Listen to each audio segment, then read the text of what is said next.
દહેગામ તાલુકાના શ્રી ગાયત્રી વિદ્યા મંદિર લીહોડના વિદ્યાર્થીઓની વન સંશોધન કેન્દ્ર ગાંધીનગર ખાતે 2 દિવસીય નિવાસી પ્રકૃતિ શિક્ષણ શિબિરનું આયોજન કરવામાં આવ્યું હતું, જેમાં વિદ્યાર્થીઓને વન્યજીવ સૃષ્ટિ, વનસ્પતિ તેમજ પર્યાવરણની સમસ્યા વિશે વિશેષ જાણકારી આપવામાં આવી હતી.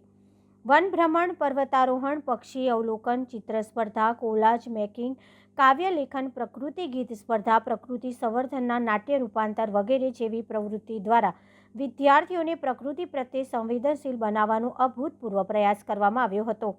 આ સાથે સાથે વિદ્યાર્થીઓને સ્વયં શિસ્ત, શારીરિક શ્રમ, નિયમિતતા, સ્વાવલંબન વગેરે જેવા ગુણો શીખવી જીવનની ખરી કેળવણી આપવાનો પ્રયત્ન કરવામાં આવ્યો હતો. આ ઉપરાંત વિદ્યાર્થીઓએ ગાંધીનગર ખાતે અક્ષરધામ સ્વામિનારાયણ મંદિરની મુલાકાત કરી ભગવાન સ્વામિનારાયણના જીવન પર આધારિત પ્રદર્શનનો પણ લાભ લીધો હતો. રિપોર્ટર જયંતિભાઈ પટેલ, દહેગામ, ગાંધીનગર.